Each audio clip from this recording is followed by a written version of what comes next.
Counselling करते हैं, so what are the challenges that you are finding? अगर हम ऑस्ट्रेलिया प्लान कर रहे हैं तो उसमें हमारे लिए career opportunity, course options, course के बाद में क्या क्या उनको जॉब अपॉर्चुनिटी उस चीज़ में मिलती है, रेलिवेंसी क्या है उसका जो वो स्टडी करके आया है from 12th। What are the entry requirements for masters program? तो ऑस्ट्रेलियन यूनिवर्सिटीज़ ने अपने इंडिया की जो यूनिवर्सिटीज़ है उनको 3 सेक्शन में डिवाइड कर रखा है। इस GMAT is required for MBA?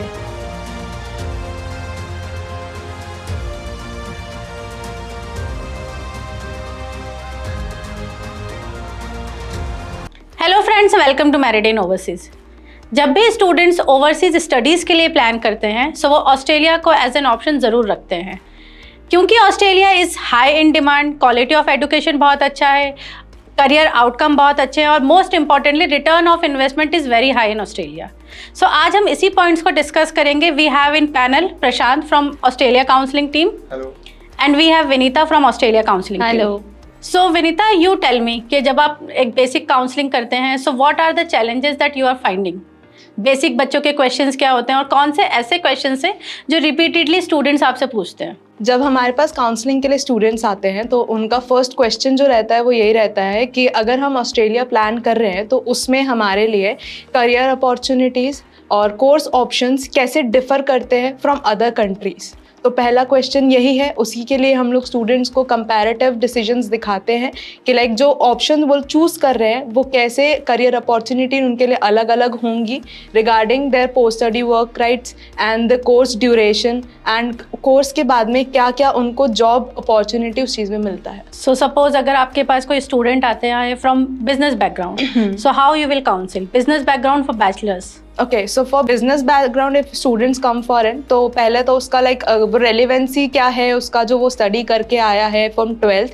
तो if he is going for a bachelors तो 12th उनका रीसेंट पास आउट होना चाहिए and then if they have commerce as in their subject for 12th so उसके बाद में they get business into the option. तो business में भी they have different options for them, like specialization भी मिल जाएगा and if they want to go for a normal business course so they have that option as well.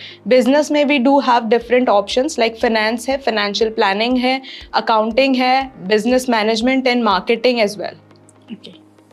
And what are the entry requirements, basic entry requirements for that? So basic entry requirement will be, the first thing will be 12th उनका recent pass out होना चाहिए and if they are from CBSE background तो फिर उनका 60% होना चाहिए minimum and if they are from the state background तो फिर state board से उनका 75% या 70% से ऊपर होना चाहिए। Second thing उनका IELTS requirement for bachelors will be for overall 6 and no less than 5.5. It was till 1st of July and after that it has been changed, it has been converted. अभी जो हमारा IELTS requirement है it is overall 6 and no less than 6 for bachelors. Okay. Coming to you, Prashant, could you tell me that what are the entry requirements for master's program for business? Yes ma'am. If we talk about IELTS, so IELTS के भी requirement overall 6.5, no less than 6.5 है। और अगर Australian universities ने अपने India की जो universities है उनको 3 सेक्शन में डिवाइड कर रखा है, सेक्शन 1, सेक्शन 2, सेक्शन 3। अगर आप सेक्शन 1 यूनिवर्सिटी से बिलोंग करते हो देन हम आपको 55% के ऊपर भी एक्सेप्ट कर लेते हैं। If you are from section 2 then we are looking for 65 and above and if you are from section 3 university then we are looking from 75 and above. So what you think कि अगर बच्चे को masters of business के लिए जाना हो सो relevant background क्या होता है? बैचलर ऑफ बिजनेस या BCom होना चाहिए या बच्चा BSc या BTech का हो वो भी मास्टर्स ऑफ बिजनेस के लिए जा सकता है? मैम अगर बच्चा अदर मतलब कोई और बैकग्राउंड से जैसे उसने अगर BSc वगैरह भी कर रखा है तो वो भी MBA के लिए जा सकता है। और if you want for any specialization courses in MBA तो वो उसको नहीं मिलेगा, उसको जनरल MBA मिल जाएगा। अगर बच्चा अगर सेम बिजनेस बैकग्राउंड से है तो वो स्पेशलाइजेशन कर सकता है MBA के अंदर भी, like masters in international business हो गया, masters in tourism and hospitality हो गया, इस तरह के और जो ऑप्शन है उसके अंदर जा सकता है बच्चा। सो एज पर एंट्री रिक्वायरमेंट्स इस GMAT is required for MBA? No ma'am, GMAT Australia के अंदर मैंडेटरी नहीं है अगर वो स्टूडेंट MBA के लिए देख रहा है तो। सो ये तो हो गई हमारी एंट्री रिक्वायरमेंट्स की बात। एंट्री रिक्वायरमेंट्स के बाद और क्या क्राइटेरिया होता है for student application process? Okay, so after the like eligibility एक बार हम चेक कर लेते हैं। तो लाइक स्टूडेंट के पास में जो सेकंड चीज़ होती है देखने के लिए, दैट आर यूनिवर्सिटी ऑप्शंस। जो यूनिवर्सिटी ऑप्शंस हम लोग प्रोवाइड करते हैं on the basis of students profile, यानी कि उनका जो अभी तक का एजुकेशन क्वालिफिकेशन है उस बेसिस पे। Like Prashant sir had already told you कि अबाउट जो उनका बैकग्राउंड होना चाहिए फॉर मास्टर्स, तो बैचलर्स में सेक्शन 1, 2 एंड 3 यूनिवर्सिटीज़ का होना चाहिए।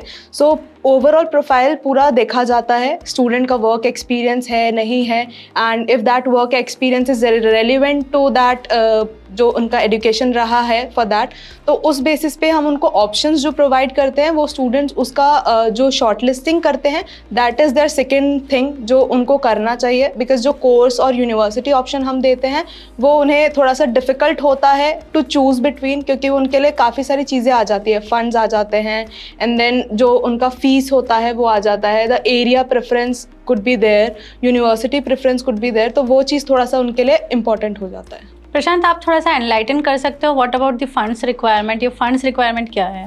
ऑस्ट्रेलिया में मैम जो फंड्स होते हैं वो दो तरह से होते हैं, एक होता है शो मनी और एक होता है पे मनी। तो शो मनी होता है उसमें स्टूडेंट को उसका 1 साल का लिविंग विच इज़ 21,041 AUD, उसका 1 साल का ट्यूशन फीस और ओवरसीज हेल्थ केयर इंश्योरेंस पूरे टेन्योर का, एजुकेशन टेन्योर का, और रिटर्न एयर फेयर, ये उसको शो करना पड़ता है। अगर बच्चा बैचलर्स के लिए जा रहा है तो अप्रॉक्सीमेटली 26 to 28 लाख उसको शो करने होते हैं। एट द सेम टाइम अगर बच्चा मास्टर्स के लिए जा रहा है तो 20 to 30 लाख उसको शो करने पड़ते हैं।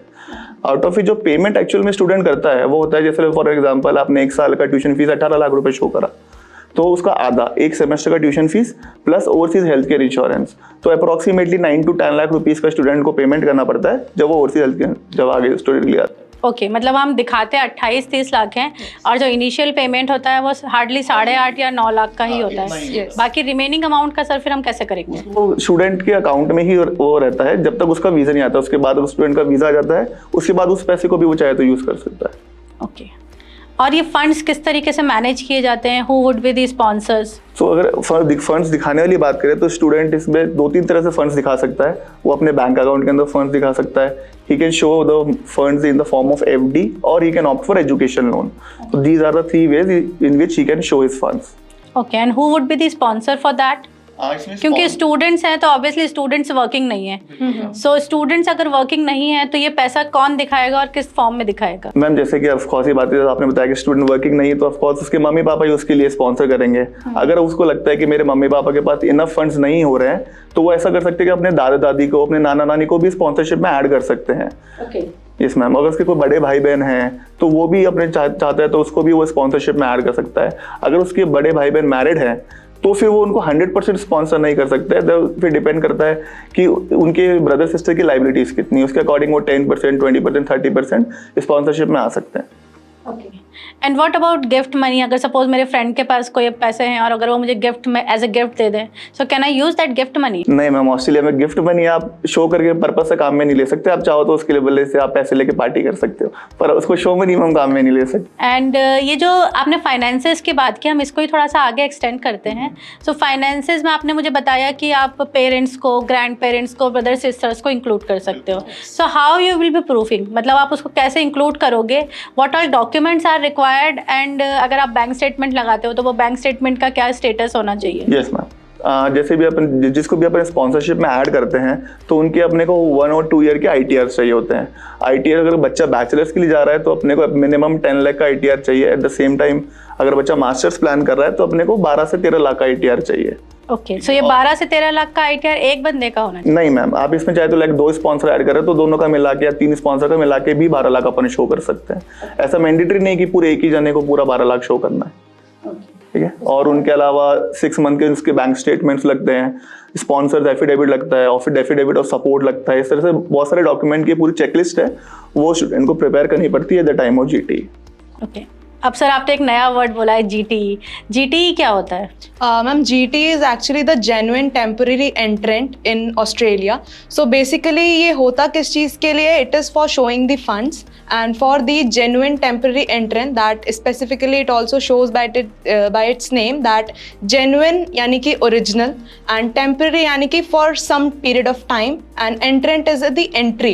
So for the genuine entry of a student for a particular specific time of their course study duration, उसके लिए उनको जो entry के लिए requirement होती है, that this is the GTE. So Vinita, can you elaborate what is the link between GTE and finance? तो ma'am finances जो होता है वो GTE का ही पार्ट होता है। So for the student showing the economic condition of student we are use to prepare the SOP। सो SOP में स्टूडेंट का पूरा financial background and including his education qualification और उनका रेलिवेंसी जो है वो पूरा एक मेंटेन किया जाता है। जो SOP है that is around 300 to 400 words. जो स्टूडेंट का एक क्वेश्चनर होता है उस बेसिस पे वो एक SOP क्रिएट की जाती है। तो उस बेसिस पे ही स्टूडेंट का फाइनेंसेस जो है वो शो किए जाते हैं। मतलब हम इन ऑल ये कह सकते हैं कि जीटीए इज अ क्राइटेरिया जो हाई कमीशन ने सेट किया है to make sure that student is a genuine student and student is going for study purpose. Yes ma'am. And like he will also come back return back to his home country. ये भी अपने को SOP के अंदर mention करना compulsory. SOP में एक बहुत ही इंपॉर्टेंट पॉइंट होता है that we have to clarify that there should be an incentive to come back to the home country.